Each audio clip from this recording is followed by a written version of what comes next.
Бүгінгі біздің өтетін алғашқы сабағымыздың тақырыбы бөлшек.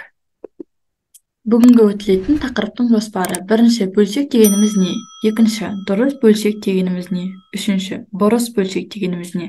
Төртінші, аралас бөлшекті жай бөлшекке айналдыру. Бесінші, бөлшекті қысқарту. Алтыншы, бөлшектерді қосу, азайту, көбейту, бөлу. Жалпы бөлшек дегеніміз не? Екі натурал санның қатынасын біз бөлшек деп атаймыз. Қатынас дегеніміз бөлу деген мағынаны білдіреді. Бөлшек осылайынан белгіленеді. Яғни мына сызық бізде бөлу дегенді білдіреді. Осы сызықтың жоғарысында тұрған сан, яғни А, бұл жерде бөлшектің алымы. Ал осы сызықтың төменде тұрған сан Б, бөлшектің бөлімі деп аталады. Келесі, дұрыс бөлшек дегеніміз не?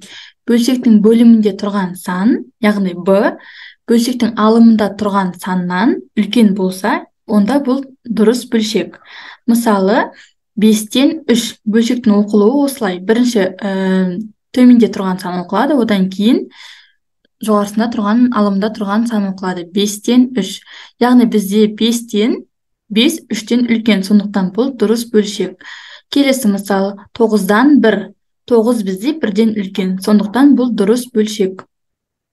Бөлшек дегеніміз бөлшектің бөлімінде тұрған сан, алымында тұрған саннан кіші болса, онда ол бұрыс бөлшек. Яғни бөлшектің астында тұрған сан, үстінде тұрған саннан кіші болса, онда ол бұрыс бөлшек. Мысалы, 4-тен 7. Бұл жерде 4 7-ден кіші, сондықтан бұл бұрыс бөлшек. Келесі мысал, 2-ден 5. Бұл жерде 2 5-тен кіші, сондықтан бұл бұрыс бөлшек. Бізде бөлшектің түрі аралас бөлшек. Аралас бөлшек дегеніміз бүтін бөліктен және бөлшек бөліктен тұратын санды біз аралас бөлшек дейміз. Яғни бізде мынау тұрған 1, ол бүтін. 1 бүтін. 1 бүтін 5-тен 2 деп оқылады. Яғни осындай бөлшектерді біз аралас бөлшек деп атаймыз. Келесі 6 бүтін 8-ден 1. Бірінші бүтінді, одан кейін бөлшекті оқимыз. Бізде аралас бөлшекті жай бөлшекке айналдыру. Жаңа айтып өткенде бұл бізде аралас бөлшек. Аралас бөлшекті жай бөлшекке айналдыру үшін аралас бөлшекті жай бөлшекке айналдыру үшін бөлшектің бөлімінде тұрған санды дәл солайынан қайтадан жазамыз.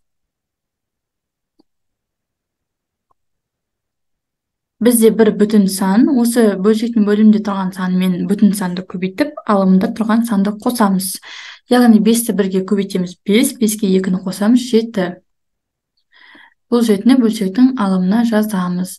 Біз аралас бөлшекті жай бөлшекке айналдырдық. Яғни 1 бүтін 5-тен 2 деген аралас бөлшек, 5-тен 7 деген бізде жай бөлшек. Жай бөлшекке дұрыс бөлшекте бұрыс бөлшекті жатады. Келесі мысалды қарастырайық. Бізде 6 бүтін 8-ден 1.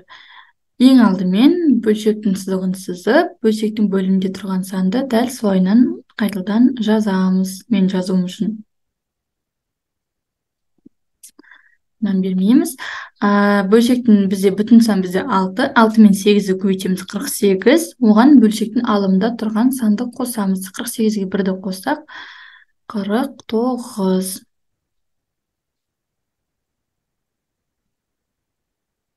49. Біз аралас бөлшекті жай бөлшекке айналдырдық. Түсінікті болды деген ойдамын. Келесі тақырып бізде бөлшекті қысқарту. Бізге 4-тен 2 деген бөлшек берілсін. Бізде бөлшек қысқарту дегеніміз жалпы бөлшектің алымында тұрған сан мен бөлімінде тұрған санды бірдей санға бөлу. Мысалы, бізде алымында тұрған сан 2, бөлімде тұрған сан 4. Осы 2 санды да біз қандай санға бөле аламыз? Бірдей. Екеуі де бөліну керек бір санға. 2, я? 4-ті 2-ге бөлсек 2. 2-ні 2-ге бөлсек 1. Яғни біз бөлшекті қысқарттық. Яғни осы бөлшекті алымында бөлімінде бірдей санға бөлгеннен, не көбейткеннен бізде бөлшектің мәні өзгермейді. 4-ті 2-ге бөлсек те 0,5, 1-ді 2-ге бөлсек те 0,5. Келесі бізге 9-дан 3 деген бөлшек берілсін. Бұл Бөлшектің алымында тұрған сан мен бөлімде тұрған санды қандай санға бөлуге болады? Бізде 3-те 9-ды 3-ге бөлінеді. Сондықтан біз оны 3-ге қысқартамыз. Осы айтамыз. Яғни біз бөлшекті 3-ге қысқартамыз. Ол дегеніміз бөлшектің алымында бөлімінде 3-ге бөлу. 9-ды 3-ге бөлсек 3, 3-ті 3-ге бөлсек 1. Түсінікті болды деген ойдамын. Бөлшекті қысқарту дегеніміз осы. Келесі бізде бөлшекті қосу және азайту. Бізге осындай 3-тен 2 және 2-ден 1 деген бөлшектерді қосу берілсін. Ең алдымен бөлшектің бөлімде тұрған сандарға назар аударамыз. Бірінші бөлшектің бөлімінде 3, екінші бөлшектің бөлімінде 2.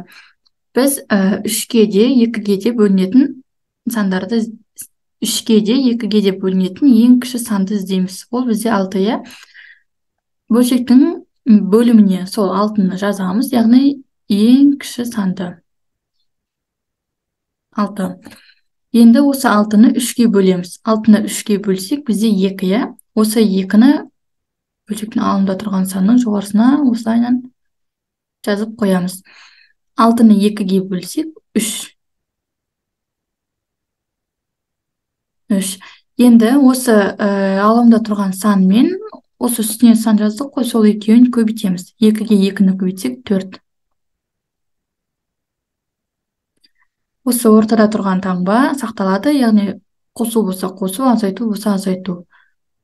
Қосу 3-ге 1-ді көбейтсек, яғни 1 мен 3-ті көбейтеміз. Бізде 3. Келесі, енді мәнін жазамыз. 6, 6-дан 7. 3-тен 2 мен 2-ден 1-дің қосындысы бізде 6-дан 7-ні береді. Келесі мысалға назар аударайық. 5 бөлу 6 қосылған 3 бөлу 2. Дәл жаңағыдай бөлшектің бөлімінде тұрған сандарға назар аударамыз. Бірінші бөлшекті сызып аламыз. Бөлшектің бөлімінде тұрған сандар 6 және 2. 6-ға да 2-ге де бөлінетін ең кіші сан. Ол бізде 6-ның өзі, 6-ны 6-ға бөлсек 1, 6-ны 2-ге бөлсек 3. Бізде ең кіші бөлінетін сан 6 болғандықтан 6-ны жазамыз. 6-ны 6-ға бөлсек 1, бөлшектің алымында тұрған санның үстіне жазамыз. 6-ны 2-ге бөлсек 3. Бөлшектің алымында тұрған санның жоғарысына жазамыз. 5-ге 1-ді көбейтеміз 5.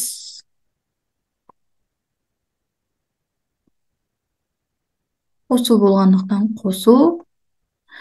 3-ге 3-ті көбейтеміз 9. Тең 9-ға 5-ті қоссақ 14. Бөлшекті сызамыз. Бізде 6 сол қалпында жазылады. Енді байқағанымыздай 14-те 6-да 2-ге бөлінеді. Яғни біз қысқартамыз. Осы бөлшекті 2-ге қысқартамыз. Тең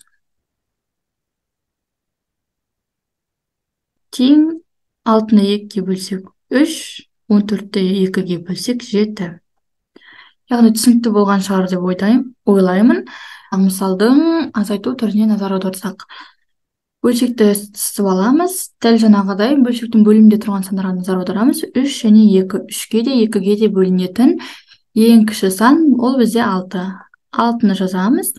6-ны 3-ге бөлсек 2, 6-ны 2-ге бөлсек 3. 2-ге 2-ні көбейтеміз 4. Бұл жерде азайту болғандықтан азайту таңбасын қоямыз. 3-ге 1-ді көбейтсек 3. Тең 6, 6-дан 1. Дәл осылай азайту. Бөлшекті көбейту және бөлу. Бөлшекті көбейту бөлу бұл өте оңай. Алымдағы сан мен алымдағы санды, бөлімде тұрған сан мен бөлімде тұрған санды көбейтеміз. 3-ге 2-ні көбейтсек 6. 1-ге 1-ді көбейтсек 1. Болды. Алымда тұрған сан мен алымда тұрған санды, бөлімде тұрған сан мен бөлімдегі тұрған санды көбейтеміз. Келесі мысал, 5-тен 2 көбейтілген 2-ден 1. Дәл жаңағыдай алымда тұрған сан мен алымда тұрған санды, бөлімде тұрған сан мен бөлімде тұрған санды көбейтеміз. 5-ке 2-ні көбейтсек 10. 10. Алымда тұрған сан 2, алымда тұрған сан 1. 2-ке 1-ді көбейтеміз 2. Байқағаныңыздай 2 де 10 да бірдей санға бөлінеді. Яғни бөлшекті қысқартамыз. Бөлшекті 2-ге қысқартамыз. 10-ды 2-ге бөлсек 5, 2-ні 2-ге бөлсек 1. Жауабы 5-тен 1. Бөлшекті бөлу. Бірінші тұрған бөлшекті біз дәл солайынан көшіріп жазамыз. 1 бөлінген 2. Осыны көшіріп жазамыз. Одан кейін көбейту таңбасын қоямыз. Келесі тұрған бөлшекті алымын бөліміне, бөлімін алымына, яғни орындарын ауыстырамыз. 6-ны бөлшектің жоғарысына, 3-ті бөлшектің бөліміне жазамыз. Ары қарай көбейту орындаймыз. 2 мен 3-ті көбейтіп 6. 6-ға 1-ді көбейтсек 6. 6-ны 6-ға бөлсек бізде 1. Яғни бөлшекті бөлу үшін ең алдымен бірінші тұрған бөлшекті дәл солайынан көшіріп жазамыз. Екінші тұрған бөлшекті орнын ауыстырамыз. Яғни алымын бөліміне, бөлімін алымына жазамыз. Ары қарай көбейту амалын орындаймыз. Мысалды қарастырайық. Бірінші бөлшекті дәл солайынан көшіріп жазамыз. 3-тен 2, келесі бөлу таңбасын көбейту таңбасына алмастырамыз. Екінші бөлшектің орнын ауыстырамыз. Яғни алымына 4-ті, бөліміне 1-ді жазамыз. Тең, ары қарай көбейту тәсілін орындаймыз. Алымын алыммен, бөлімін бөліммен көбейтеміз. 4-те 2-ге көбейтсек 8. 8. 3-те 1-ге көбейтсек 3. Осымен біздің бүгінгі сабағымыз аяқталды. Қолдау көрсетіп, лайк басып, каналға тіркеле кетіңіздер.